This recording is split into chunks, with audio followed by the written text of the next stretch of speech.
ahí nos quedamos. No se olviden de hacerme timbrar a las 5 a usted y desbloquear a las 9:21. Entonces, habíamos quedado en el alveolo, ¿no? Ya se encuentra el oxígeno, pero previamente habíamos calculado la presión de inspiración en el aire de oxígeno, claro que sí, de oxígeno en el aire traqueal húmedo. Aire traqueal húmedo. ¿Qué quiere decir húmedo? Que va a ser contrarrestado por la presión del vapor de agua, es decir, dentro de nuestro sistema respiratorio y toda la vía aérea está húmedo, está generando en base a por la temperatura una presión, un vapor de agua, y eso ejerce una presión, y esa presión del vapor de agua habíamos dicho que es 47 milímetros grados centígrados, 47 milímetros de mercurio de presión, obviamente a 37 grados centígrados. Ahora si sube la temperatura, etcétera, aumenta, pues es motivo de otra, ya de la fisiopatología, pero vamos a hacer en condiciones fisiológicas qué es lo que sucede. Habíamos dicho que ¿sí? Esto siempre a nivel del mar, 760 es igual a 100. Ya hemos dicho para la presión del medio ambiente. ¿Se acuerdan cuánto hemos calculado en el medio ambiente? Hemos calculado que la presión era 159 milímetros de mercurio, presión de inspiración en el medio ambiente. Entonces, este es un dato importante que también está en el gaito, pero ya saben cómo se saca, ¿no? También podemos sacar, así como hemos sacado del oxígeno a través de la ley de Dalton, podemos sacar del nitrógeno y del CO2. Entonces, es simplemente, a ver, del CO2 sacaremos, que nos interesa bastante del CO2. Si todo fuera oxígeno, 760 sería al 100%. ¿El CO2 en qué concentración está? Está en una concentración de 0.4%. Entonces, esto es igual a X es igual a 0.4 por 760 sobre 100. ¿Alguien puede sacar en calculadora? Esa es la... ¿Cuánto? 3.04. Entonces, ¿qué es este 3.4 milímetros de mercurio de la presión parcial, si ustedes quieren, del CO2 en el medio ambiente? Listo, eso es, ¿ve? Porque nos interesa la presión parcial del oxígeno en el medio ambiente, porque eso, del nitrógeno, bueno, para calcular también podemos calcular con 78, con 79, en el libro está calculado con 78 puntos tantos, ¿no? Listo, así simple, unas reglas de 3, tienen la calculadora, así listo, ¿no? Ahora, seguimos con el oxígeno. El oxígeno está ingresando y se está difundiendo, pero en el trayecto habíamos dicho que tenemos, ¿cuántas subdivisiones? Tenemos 23 subdivisiones, ¿de acuerdo? Y de las 23 subdivisiones, de las 18 hasta la 23, es la zona respiratoria. La más arriba es la zona de conducción, espacio muerto, ¿de acuerdo? Entonces, eso no participa en el intercambio alveolo capilar, en el intercambio de oxígeno, de CO2, sino desde la subdivisión 18. Eso es importante, está en todos los textos.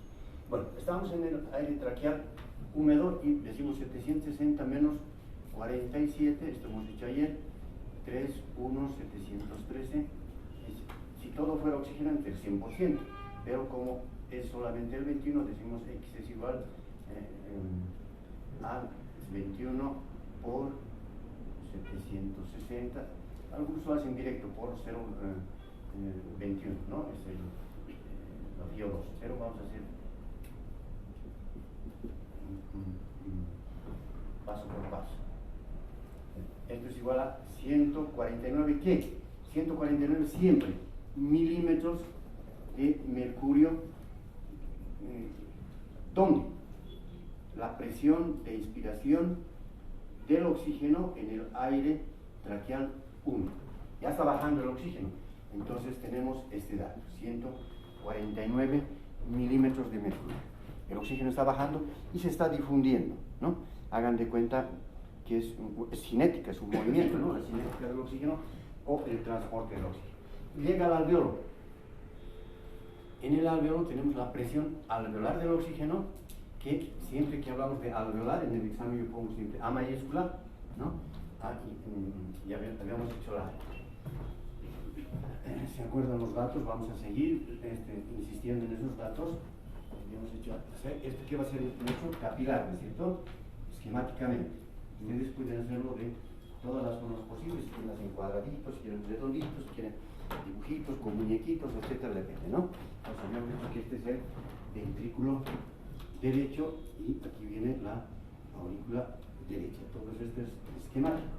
Y aquí es la aurícula izquierda y este es el ventrículo izquierdo y por aquí sale la sangre, ¿no es cierto? Eso ya saben, han dado examen, inclusive la mayoría ha dado buen examen. Entonces, y acá este capilar, me han dicho la arteria, el capilar, arteria, arteriola, capilar, vena, vénula y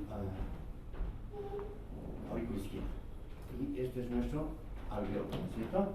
Nuevamente, ustedes pueden hacerlo con dibujitos, con muñequitos, con todo les va a salir bonito y además es la única forma de comprender. Entonces ya tenemos la presión alveolar del oxígeno. ¿Cómo se calcula? ¿Cuánto de presión existe en...? Cuando hablamos de presión siempre tenemos que hablar en milímetros de mercurio. Vamos a ver después la concentración, qué cantidad de oxígeno existe en la sangre. Vamos a calcular después eso. Entonces, ¿cómo se calcula? Hay una fórmula que ha sido desarrollada y simplificada de la siguiente manera. La presión alveolar de oxígeno es igual a la presión de inspiración del oxígeno menos la presión arterial de CO2. Este es ya simplificado, sobre 0,8, que es una constante, es el coeficiente respiratorio, etc.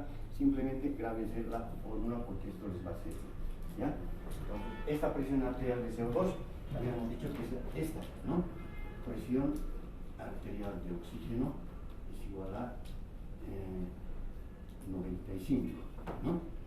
Y aquí hemos dicho presión arterial, porque este lado arterial que es vena, ¿no es cierto? Pues no se van a olvidar. Presión arterial de CO2 a nivel del mar es de 40 milímetros de mercurio. 95 milímetros de mercurio, en La Paz. Esto es un dato bien importante. Esto se porta en la gasometría. Generalmente cuando el paciente es crítico, ¿no? está en estado crítico, digamos, viene y lo primero vemos está mal este paciente, no está respirando bien, gasometría. Lo primero que pedimos, gasometría. Entonces la gasometría, ¿qué nos va a reportar? ¿Qué nos va a reportar la gasometría? Aquí les voy a poner. Nos va a reportar el pH, lo más importante, para ver si no está en un estado de acidosis o alcalosis. Generalmente está en estado de acidosis. La presión arterial de oxígeno y la presión arterial de CO2 nos da la hemoglobina y también la saturación. Y también nos da las reservas alcalinas, es decir, la concentración de bicarbonato. Entonces, con estos datos yo voy a determinar el estado del paciente. Si es paciente, voy a hacer una corrección, será una acidosis metabólica, acidosis respiratoria, alcalosis, acidosis, etcétera, de acuerdo a los datos que me dé la gasometría. ¿Cómo se hace la gasometría? Se funciona la arteria radial con una jeringa heparinizada, con heparina, y se manda al gasómetro, y el ratito llega, tiene que llegar, porque hay que tomar la decisión. Entonces, donde hay gasómetro, tiene que llegar. Alguna vez, bueno, en algún lugar que se necesita tomar, entonces se manda, por ejemplo, cuando estaba mal mi mamá, me mandaba hasta el hospital del niño, estaba en mi casa, pero, bueno, ese dato lo han procesado y nos han entregado, pero he tardado lo que tarda el transporte. Bien, entonces, esta presión alveolar, ¿cómo vamos a calcular? Esta presión de inspiración es 149 milímetros de mercurio, menos la presión arterial de CO2. Ahora, en algunos textos van a ver que calculan no con 40, sino con 35, 37. A ver, vamos a calcular, me va a ayudar el estudiante que me ayuda al rato, con una presión de CO2 de 37. 37 sobre 0,8. ¿Ya? ¿Cuánto es? 37 sobre 0,8. En algunos textos esta constante, presión arterial, presión por 1,25, pero vamos a mantener el 0,8 que se refiere al cociente respiratorio que ayer hemos visto. ¿Cuánto es? Aproximadamente sale 102, ¿no? 102, 103, 101, 104, nos quedaremos con 103 milímetros de mercurio. Ahí está. Un dato importantísimo, ¿ya? Importantísimo. Ya tenemos la presión parcial del oxígeno. ¿Cuánto es? 159. La presión de inspiración del oxígeno en el medio ambiente, en el aire traqueal húmedo, 149. A nivel del mar, todo eso, obviamente, como ustedes están en clases, es bien facilito hacer las reglas, pues que les va a preguntar con la altura, ¿no? Con 500 milímetros de mercurio. Todo estamos haciendo con 700 para no confundirlos, ¿no? Es bien facilito hacer con 500. 500 menos 47, Vamos a hacer ese ejercicio cuando estemos mañana, creo que nos toca ejercicio, o el día miércoles. Jueves no hay nada, ¿no? Se usa la universidad. Bien, entonces la presión alveolar del oxígeno 103 milímetros.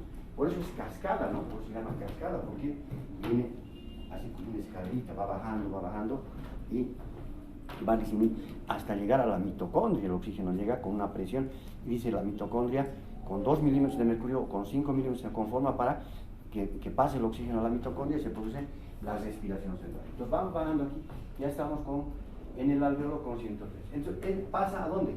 Pasa a aquí, el oxígeno y el CO2. Vamos a hablar del oxígeno por separado, pues ya hemos dado pero ya los datos del CO2 y del oxígeno.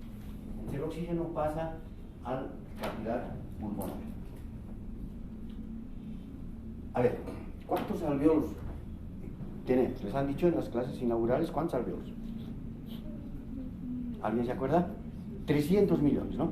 En algún texto está 600, en el internet, he visto en Wikipedia 600 millones, 300 es, 300, ¿no? Digamos, con 300 millones de alveolos. 300 millones de alveolos, ¿no?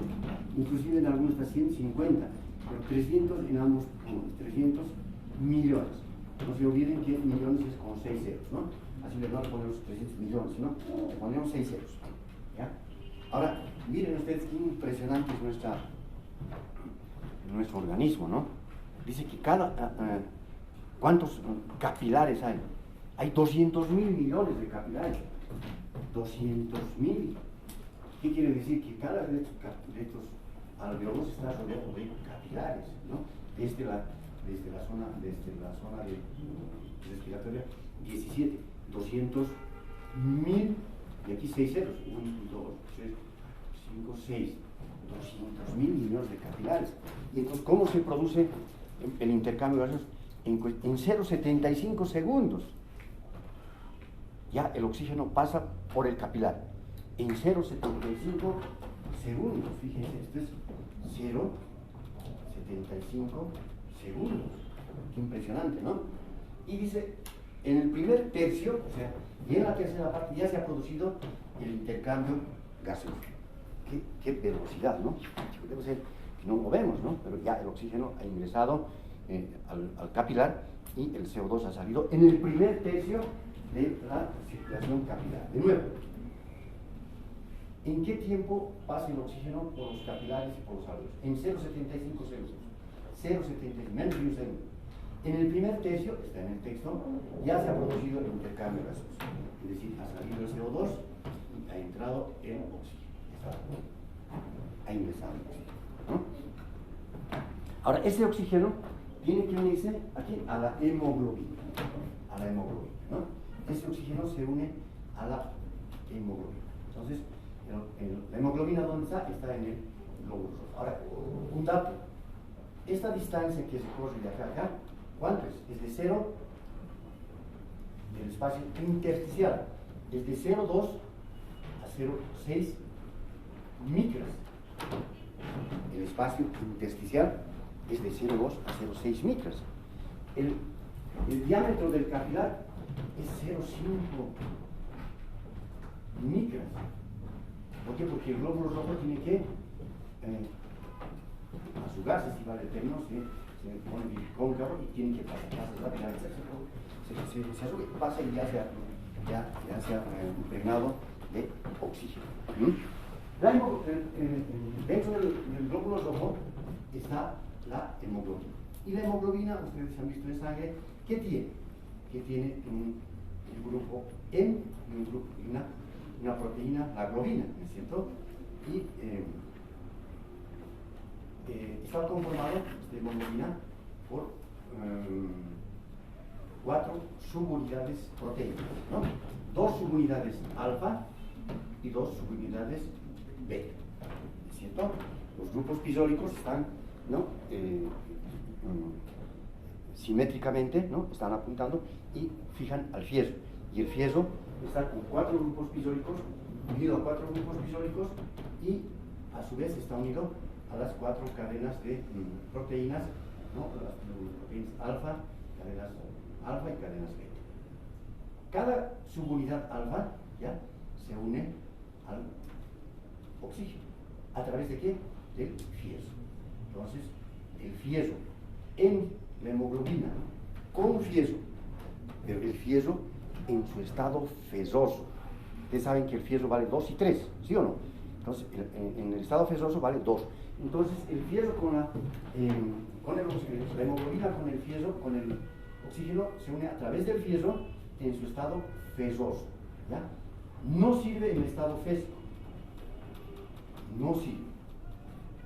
Fésico 3 no sirve. ¿Eso qué se llama? Se llama metahemoglobinemia. Metahemoglobinemia. Vamos a ver que esto nos va a producir, después vamos a ver, hipoxia. Y esto es lo que sucedía con el dióxido de cloro. El dióxido de cloro ha matado a mucha gente. Y el otro día estaba viendo de un colega que ha ingerido mucho dióxido, 2 colegas han fallecido durante el COVID por tomar dióxido de cloro. Y decía todavía en su autorizo que me hagan terapia de oxigenación con dióxido de cloro, así, textual, y firmado. Y un colega anestesiólogo, ¿de dónde se sacaría? Y voy al internet, terapia de oxigenación con dióxido de cloro. No existe. O sea, no hay evidencia. Puede haber testimonios.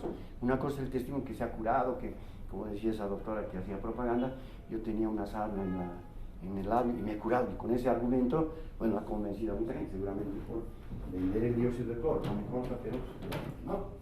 Entonces, de nuevo, el oxígeno pasa y la mayor cantidad de oxígeno tiene que unirse a la hemoglobina para que la hemoglobina se lo lleve al oxígeno y a través de la circulación se lo entregue a los tejidos, ¿de acuerdo? A los tejidos. Ahí está, se lo entrega a los tejidos, ¿no? Viene por acá, este es el cabo arterial, cabo venoso, tejido, y se lo entrega a los tejidos. Y del tejido, a través de la respiración celular, va a salir CO2, ¿sí o no? Así es, ¿no? Entonces, esa es la mayor cantidad. Decíamos que la hemoglobina tiene 4 subunidades de proteínas, 2 cadenas alfa, 2 cadenas beta, y a través del fieso se une, en su estado fesoso se une con el oxígeno. 4 moléculas de oxígeno, o en total 8 átomos de oxígeno. Entonces, si se les pregunta ¿con cuántos átomos? Con 8. ¿Con cuántas moléculas? Con 4, ¿no? Cada subunidad se une con 4. Entonces, ¿cómo se representa? Vamos a ver cómo se representa esto, esta unión de oxígeno con la hemoglobina. A través de lo que se llama la curva de disociación del. Pero esto vamos a dejar un ratito para más adelante. Entonces, sigamos con la membrana alveolo-capilar. Entonces, acá estamos con una presión y el oxígeno se une a la hemoglobina. Y esa presión que era 103, acá tenemos 95 milímetros de mercurio. ¿Por qué ha bajado a 95? No toda la sangre que pasa por el capilar, ¿no? Que llega al capilar, se oxigena. La sangre venosa de los bronquios y del corazón pasa directamente.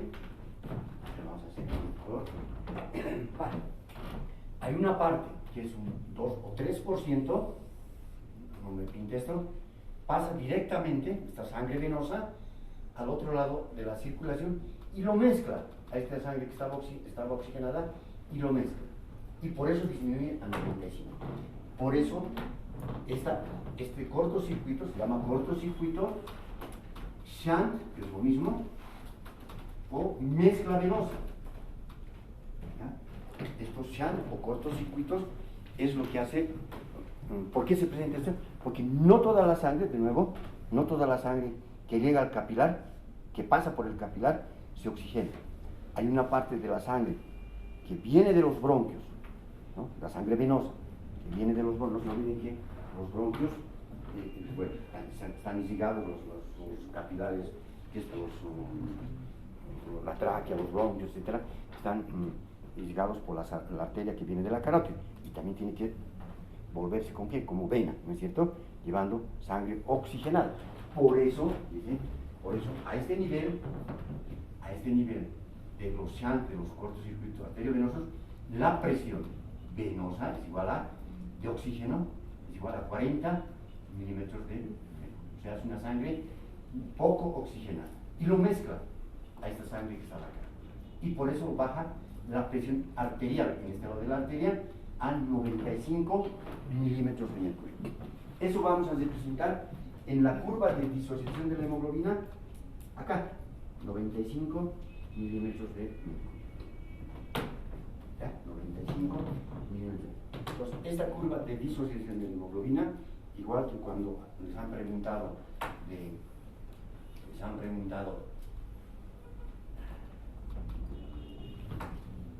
sobre el eje eléctrico, lo primero que hacían es hacerse el círculo de Cabrera, ¿no es cierto? Y decir, para contestar, decir, aquí está la derivación de 1, etc. Igual, cuando les pregunten sobre la saturación, lo primero que tienen que hacer es, ya sea mentalmente o en un costadito de su cuaderno, o ustedes tienen ya su computadora, anotar y hacer la curva de disociación. Entonces, ahora, habíamos dicho que esta hemoglobina, la primera subunidad se une. Entonces, es una unión secuencial, colaborativa, dice el término, no me acuerdo otro, pero la primera unión colabora a la segunda, así sucesivamente, y de esa manera se forma esta curva en S itálica. ¿De acuerdo? Entonces, y para este 95 milímetros de mercurio le corresponde una saturación. Esto es la hemoglobina con el oxígeno, es lo que han traído su oxímetro, ¿no? Por lo menos un hito. ¿Alguien? Ya, ahorita vamos a hacer. Entonces, si no alcanzamos bien mañana, van a ver qué interesante. Entonces, esta es la saturación. Esta es la saturación de oxígeno con la hemoglobina. ¿Ya? Ustedes me dirán, pero doctor, nos han enseñado que el oxígeno, su valencia va acá. No, esto es convencional. Los fisiólogos han convenido que así se tiene que abreviar saturación de oxígeno con la hemoglobina. Oxígeno adelante o hemoglobina, lo cierto es que oxígeno tiene que ser 2. ¿Ya? Es convencional. Algunos datos son convencionales en sus abreviaciones o en sus valores, inclusive, bueno, ahorita les voy a decir que otros datos convencionales. Ahora, fíjense, para este 95 corresponde 97% de saturación. ¿Qué quiere decir? Que estas tres se han unido bien y digamos, un poco. ¿Ya? Y esto corresponde 97 acá. Hacemos acá está. 95 para 97 de saturación. Entonces, cuando yo pregunto, generalmente me dicen, ¿qué significa ese 97? Le pregunto al asesino o a cualquiera que está ahí, o a la enfermera, ¿qué significa ese 92, 93, 94, que está en la pantalla, que está en el monitor? 95, que está oxigenando bien, me dice. ¿Pero cómo? ¿Qué significa? Significa, ahora sí ustedes tienen la respuesta, significa que la presión arterial de oxígeno está aproximadamente en 95 milímetros de mercurio. La presión arterial de oxígeno. Esto es presión arterial de oxígeno, igual 95. Esto es saturación del oxígeno con la hemoglobina. Ahí está. Ahora viene lo nuestro. Nosotros estamos a 3.600 metros sobre el nivel del mar. Hacemos todo este mismo ejercicio hagan el ejercicio en su casa porque les va a servir, les voy a preguntar en el examen, ¿ya? Les voy a decir, calcule la presión de inspiración en el aire traqueal húmedo en la altura de La Paz, listo, facilito, ¿no? Dice 500 menos 47 es igual al 100%, 21 es igual a X y cálculo. Y con todo ese cálculo nosotros estamos también calculando la presión alveolar de oxígeno. Con ese cálculo nos estamos acá, estamos con 90, acá tenemos 60 milímetros de mercurio, nosotros tenemos 60 milímetros de mercurio de presión arterial de oxígeno. Acá está comprobado, ¿no? ¿Qué quiere decir? Que un poco más abajo, en el valle, por ejemplo, que es un poquito, están a 3.100 metros, 2.800 metros sobre el nivel del mar, porque no califica, ¿no? Para el Mundial Cochabamba, por ejemplo. ¿Por qué? Porque 2.500 para arriba tiene que ser 2.500 sobre el nivel del mar, ¿no? Huachila creo que está a 2.800, no califica. Entonces, son normas de la FIFA, etc., ¿no? Entonces no califica. Entonces estamos acá con 60. Podemos hacer en ejercicios, podemos hacer en el Everest, que está a 8.000 metros sobre el nivel del mar. Si nosotros estamos a 3.000 metros, a 8.000 metros, su presión, ¿cuánto tendría que ser? Será pues 300, digamos. 300 milímetros de mercurio. A ver, calcularemos con 300 en el monte Everest. 300 es su presión a 8.800 metros sobre el nivel del mar. Sobre el nivel del mar, esto es en el monte Everest, donde la presión barométrica es 300. Digamos, yo soy un escalador, o uno de ustedes, y va, ¿qué ha pasado? A ver, ¿qué ha pasado? Tengo que disminuir la temperatura, seguramente la temperatura está elevándose por cuestiones metabólicas, pues 7, aquí tenemos 3, aquí 5, aquí 253, es igual al 100%. 21% es igual a X, es igual a 21 por 253 sobre 100. ¿Cuánto sale? Por favor, ayúdenme. 53,13. 53. O sea, en vez de ser 103, sale 53. A eso tengo que restar la presión de inspiración del oxígeno, ¿no? Bueno, de eso tengo que restar presión arterial de CO2. Digamos que está hiperventilando, ¿ok? Llega al Everest y empieza a hiperventilar, porque ese es un estímulo. Esto es un estímulo para el centro respiratorio y también para la eritropoyetina, ¿se acuerdan? Para el centro respiratorio. ¿Para qué? Para que hiperventile. Lo que quiere decir que nosotros tenemos mayor frecuencia respiratoria porque tenemos menor presión arterial de oxígeno, ¿no? Entonces, cuanto más baja la presión arterial de oxígeno, aumenta la ventilación y también la eritropoyetina, ¿no es cierto? Entonces va al riñón y se genera glóbulos. Pero estamos en un estado agudo, es aquí no aumenta la eritropoyetina, seguramente en el transcurso de los días. Entonces aquí, digamos que ha hiperventilado y tiene 20 sobre 0,8. ¿Entienden, no? Digamos que hiperventilado y esta presión arterial que normalmente es 37 a nivel del mar y en la altura es 30, nosotros hacemos exactamente una gasometría en esa persona que generó y tiene 20 de presión arterial de CO2. Eso estamos calculando. Pero como tenemos nuestra fórmula, 20 entre 0,8, ¿cuánto es?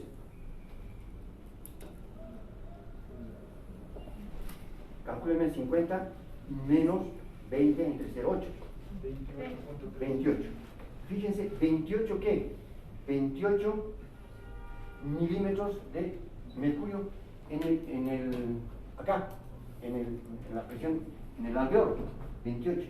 Y como hay todavía cortocircuitos, entonces es el cortocircuito es un 5 a 10%.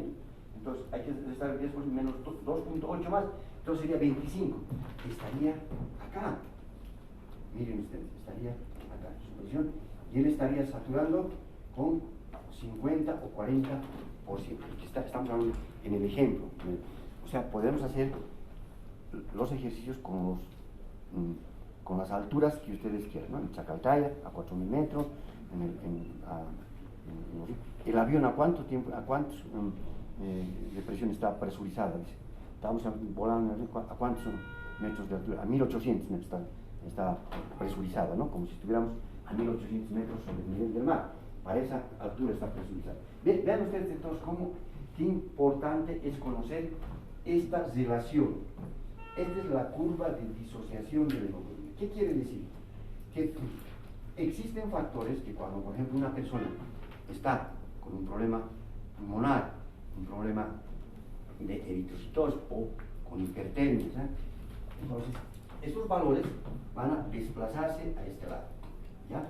Eso se llama factores que desplazan la curva de disociación de la hemoglobina a la derecha, efecto Bohr, aumento de la concentración de hidrogeniones, por lo tanto pH disminuido, aumento de la temperatura y aumento del 2,3 dPg, aumento del 2,3 dPg, que es una enzima, ¿no? Que en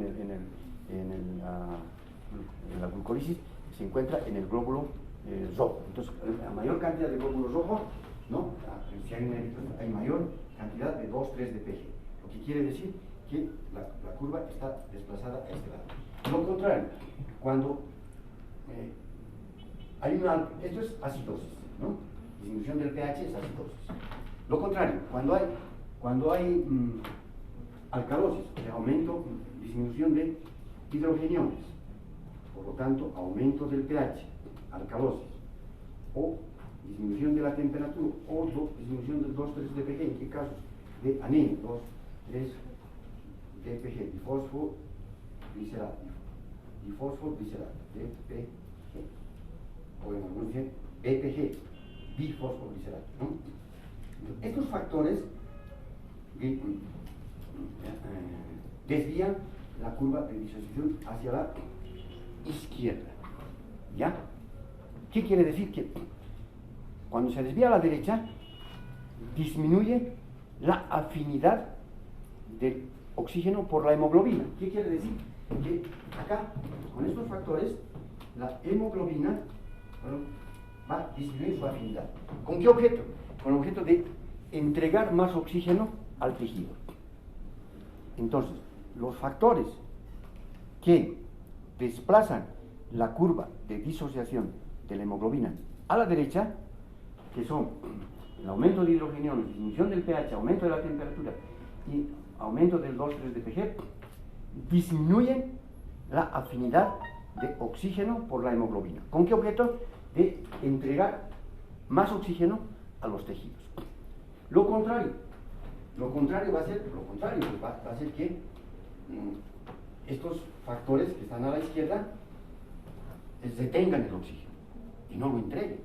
Por ejemplo, la hemoglobina fetal es un factor, ¿no? La hemoglobina fetal, en efecto, retiene el oxígeno y no le entrega al tejido, ¿no? Lo que está favoreciendo es, bueno, después vamos a ver, enseguida vamos a ver del oxígeno disuelto, lo que pasa en el feto. Bueno, entonces, otro factor que desvía la curva de disociación de la hemoglobina a la izquierda es la intoxicación por el monóxido de carbono.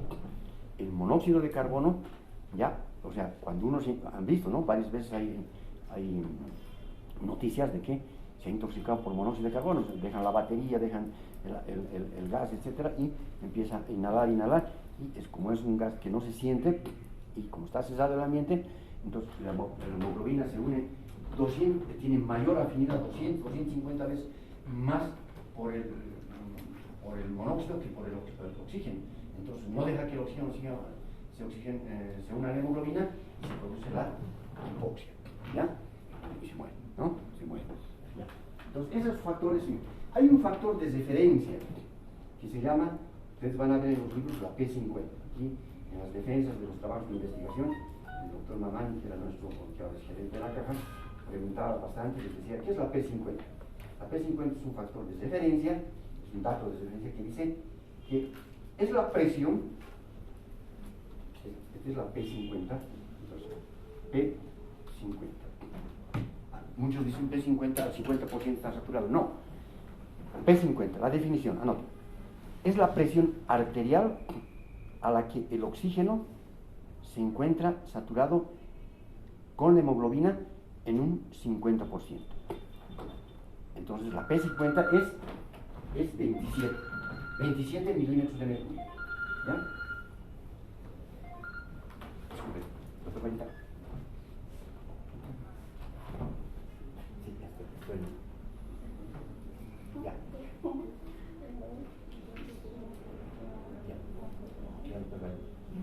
Ya, vale. Vale, gracias por su mano. Ya. Ya, perfecto, eso. Ya, disculpe, bueno. Entonces, estábamos en... Háganme de acuerdo. P50. Entonces, esta P50, como es un punto de referencia, esta es la que se desplaza a la derecha o a la izquierda. Entonces, yo puedo poner la P50 se desplaza en la C2, etc. Pues ahí aprenden la interpretación. Pero la P50 no es 50%, es la presión arterial a la que el oxígeno se encuentra saturado en un 50% con la hemoglobina. ¿De acuerdo? Ahí está. ¿Ya? Entonces, pues repasando para los que han llegado aquí. Hemos calculado la presión de inspiración en el área traqueal húmedo. Hemos encontrado que hemos calculado 149 a nivel del mar. Ya les he dicho que tienen que hacer de tarea a nivel de la altura. Si nos alcanza tiempo, vamos a hacerlo. Y hemos encontrado con la fórmula, esta es la fórmula, digamos, esta es la fórmula de la presión alveolar de oxígeno. Hay otra fórmula que se llama ventilación alveolar de oxígeno. La ventilación alveolar habíamos calculado de una forma, ¿se acuerdan? Hemos dicho frecuencia respiratoria por paréntesis, ¿se acuerdan? A ver, son fórmulas que vamos a aprender. Volumen corriente menos volumen del espacio muerto. Hemos calculado y hemos dicho, hemos llegado a la conclusión de que es 4.2 litros la ventilación alveolar. 4.2 litros por minuto. Ventilación alveolar minuto. Pero hay otra fórmula que también calcula la ventilación alveolar minuto, que es ventilación alveolar es igual a la excreción de CO2, la excreción de CO2 por un factor de corrección que es 0.863, las unidades salen lo mismo, porque, bueno, vamos a hacer un ejercicio de unidades, y dividido entre presión arterial de CO2. Esta fórmula es bastante interesante. ¿Por qué? A ver, en el caso del que ha ido al Everest de golpe con una expedición o ha ido a un lugar alto, ¿qué ha hecho? Ha hiperventilado. ¿Qué quiere decir? A mayor la ventilación alveolar está en relación inversa a la presión arterial de CO2. ¿Sí? Está en relación inversa a la presión arterial. ¿Qué quiere decir? Que si yo aumento la ventilación, disminuyo la presión arterial de CO2. No, está. Entonces, gracias a esta fórmula. ¿Sí? Este CO2 es producto del metabolismo, ¿no? Del metabolismo celular, que puede, por ejemplo, en condiciones de ejercicio, en condiciones hipermetabólicas por enfermedad, pacientes con una pancreatitis, con una sepsis, etcétera, tienen hiper. Nosotros esto lo detectamos ¿dónde? En el capnógrafo. Tenemos nuestro monitor multiparamétrico, ¿no? Hay de todo tamaño, hasta el tamaño de la pizarra, hay monitores, pero eso no interesa el tamaño, lo que interesa es la interpretación. Entonces, de nuevo, esta ventilación alveolar, si aumento, ¿qué ha hecho en el caso de que ha subido a la altura? ¿Qué ha hecho?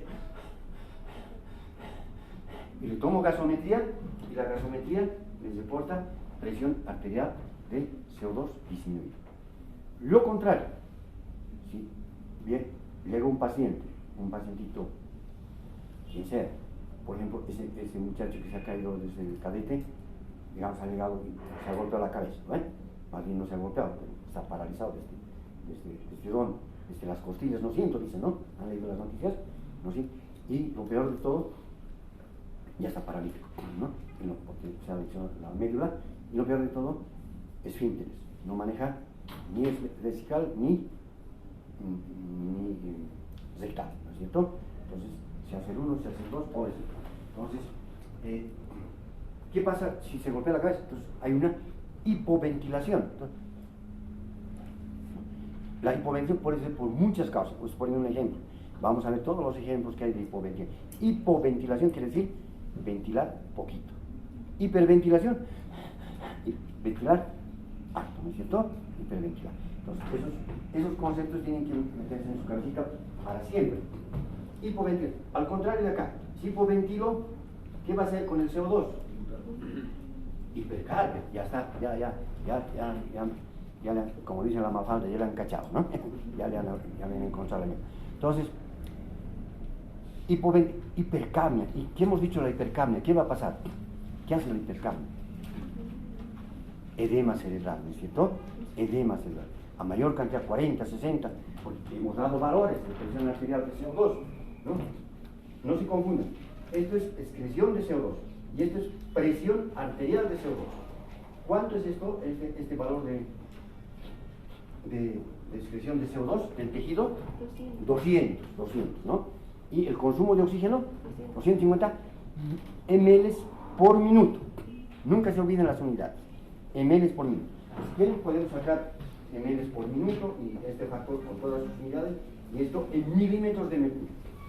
¿De acuerdo? Yo puedo despejar, si tengo este dato, ¿ya? Si tengo este dato y no tengo estos dos datos, puedo, si no tengo este dato y tengo estos dos datos, puedo sacar cualquiera, ¿no? Despejando en la ecuación, ¿ya? Puedo despejar esto, y esta es la fórmula, nada, ¿no? Ventilación alveolar es igual a la excreción de CO2, que en condiciones normales es 200 ml por minuto, sobre la presión arterial de CO2. Y la ventilación alveolar, ¿en qué va a ser? ¿En qué unidad va a ser? ml por minuto. ¿De acuerdo? Esta ventilación alveolar que también hemos encontrado, ventilación ml por minuto. Ml o centímetros cúbicos, es lo mismo, ¿no? ¿Cuánto hemos encontrado? 4.2 litros o 4.200 ml por minuto, es lo normal. Eso hemos encontrado cuando hemos hecho este ejercicio, ¿se acuerdan? 4.2 litros por minuto. Esa es nuestra ventilación. Ese dato guárdenselo cuando le vemos la relación ventilación-perfusión. Perfusión, ¿qué es? El caudal, la cantidad de litros que va a venir de acá, del ventrículo derecho, porque no se olviden que del ventrículo derecho, ¿cuánto de sangre va a salir al este? Por la ley del caudal. ¿Han llevado la ley del caudal? ¿Qué dice? ¿Quién se acuerda? Dice, a ver, para los que no se acuerdan, dice que por un área de sección transversal, acá digamos la aorta, o en la llegada de acá, de la vena cava superior e inferior, acá voy a hacer un corte transversal, o acá, cualquiera. La ley del caudal dice, por cualquier área de sección transversal pasa la misma cantidad de sangre en la unidad de tiempo. Una ley. ¿Qué quiere decir? Que por acá pasa la misma cantidad, 5 litros por minuto, y llega acá 5 litros por minuto. Ley del caudal. Esos mismos 5 litros va a entrar a la aurícula derecha, al ventrículo derecho, y va a mandar a los pulmones. Ley del caudal. ¿De acuerdo? Esa es la ley del caudal. Por eso, cuando vemos circulación, vamos a ver que el sistema respiratorio, la circulación pulmonar, es un sistema de alto flujo, baja presión y baja resistencia. Vamos a ver eso, ¿ya? Bien, hasta aquí entonces la curva de disociación. Vamos a hacer un paréntesis para ver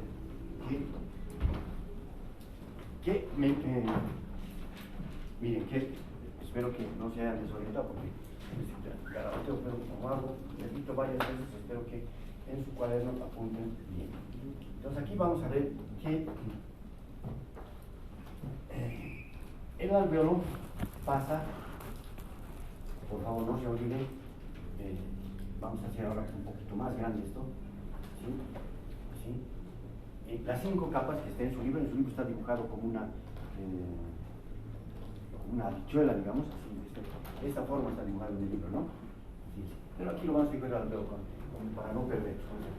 Entonces las 5 capas que tiene y cómo y por qué es influenciado que tiene que pasar el oxígeno, por qué factores influencia este paso del oxígeno.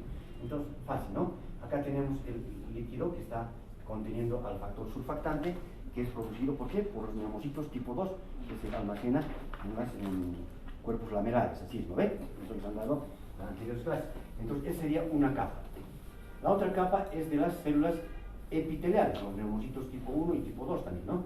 La otra capa, la otra capa viene a ser esta, la membrana del epitelio, la membrana alveolar. La membrana alveolar.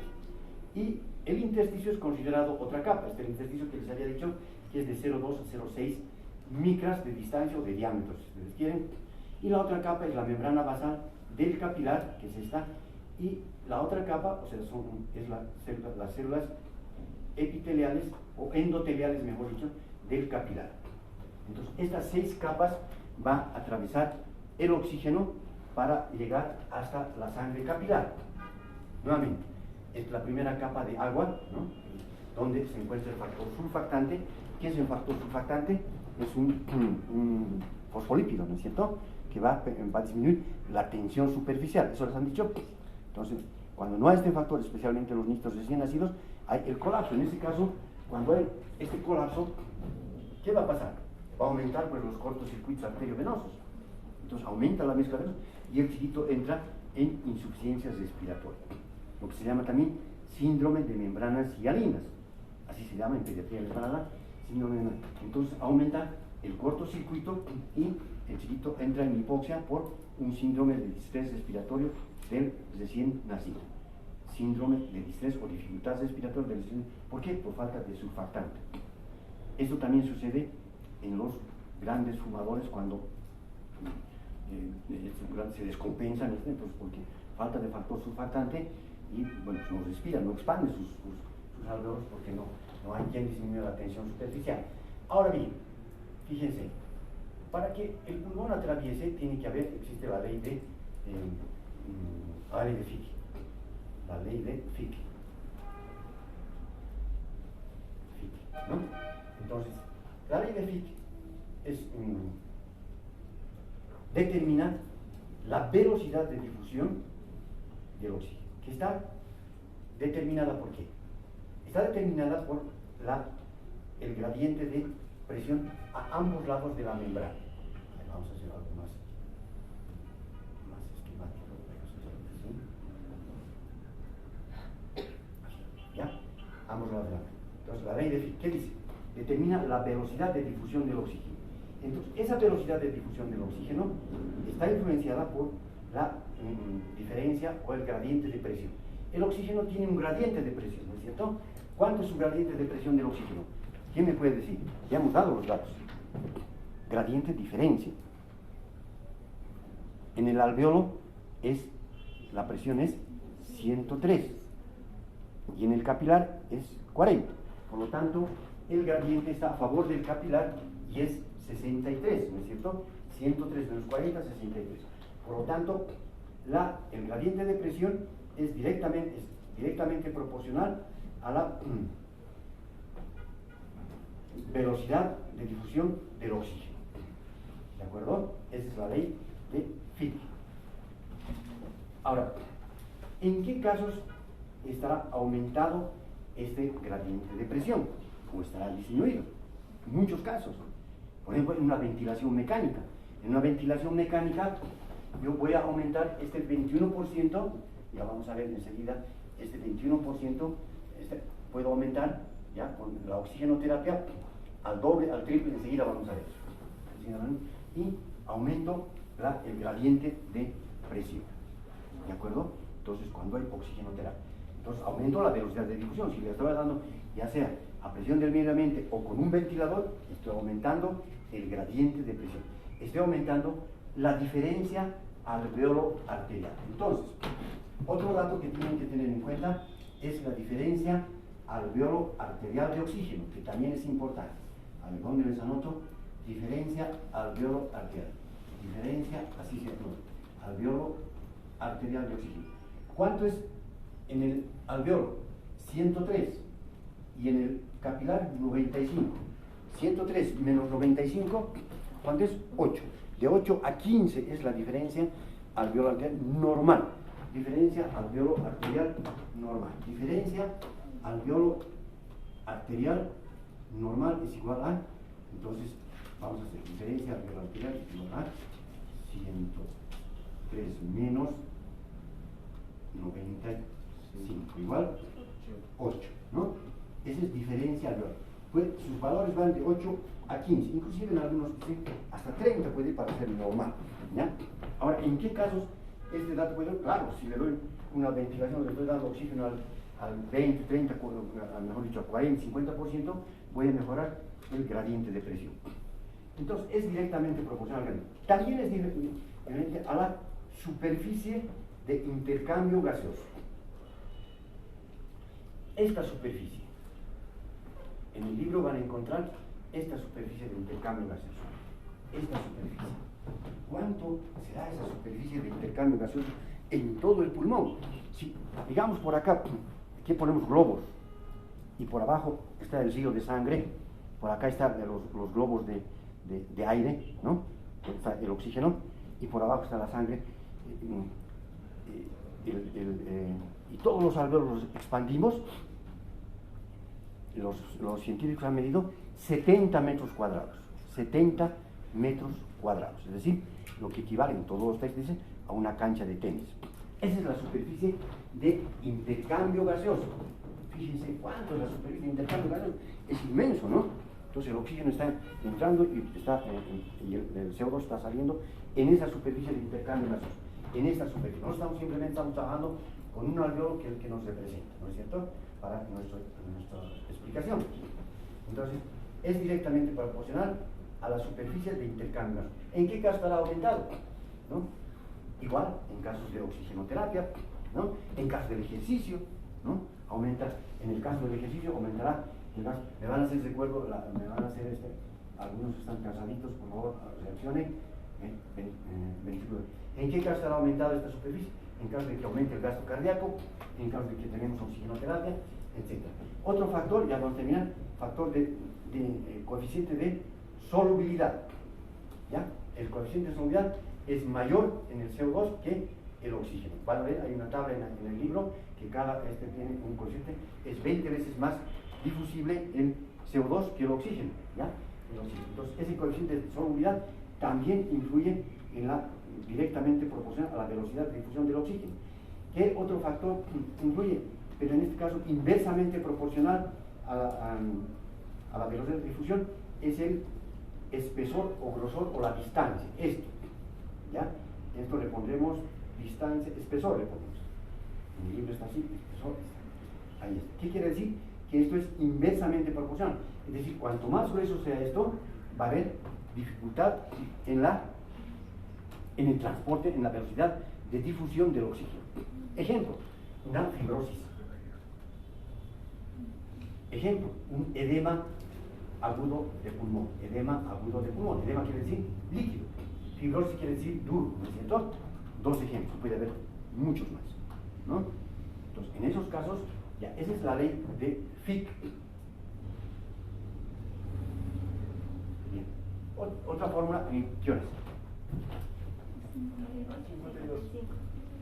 La ley de Henry lo dejamos para mañana. Bueno, la ley de Henry, les voy a dar solamente el enunciado y enseguida lo voy a borrar.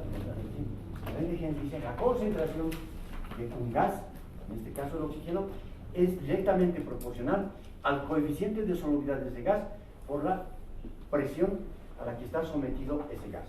Entonces, ¿en qué consiste este coeficiente de solubilidad? El oxígeno, ese coeficiente de solubilidad está en todos los textos, es de 0.003 ml de oxígeno por cada 100 ml de sangre, ¿no?, por milímetro de mercurio de presión. Ese es el coeficiente de solubilidad. Entonces yo tengo aquí 0.003 para el oxígeno por la presión. Esta presión voy a redondear a 100, voy a hacer con 95, digo por 100, lo que quiere decir que la concentración del oxígeno disuelto, porque una cantidad de oxígeno está unido a la hemoglobina y este es el oxígeno disuelto, entonces será 0.03 por 100, 0.3 ml de oxígeno por cada 100 ml de sangre es lo que circula en nuestro organismo. ¿Ya? Listo. Sí. Ya estamos en hora, ¿no? Entonces, mañana vamos a quitar la ley de vigencia, ¿de acuerdo? Y vamos a empezar con los ejercicios, ¿ya? Entonces, menos 5, ¿no? Por favor, mañana pregunten para que no se queden con la duda. Vamos a volar porque el doctor Cuevas es estricto. Gracias. Gracias. Yo también les voy a aplaudir el examen, estoy seguro que van a dar un buen examen. Los que asisten, los que no asisten, ¿de dónde sacarán la información? No sé. Seguramente de exámenes pasados, ¿no?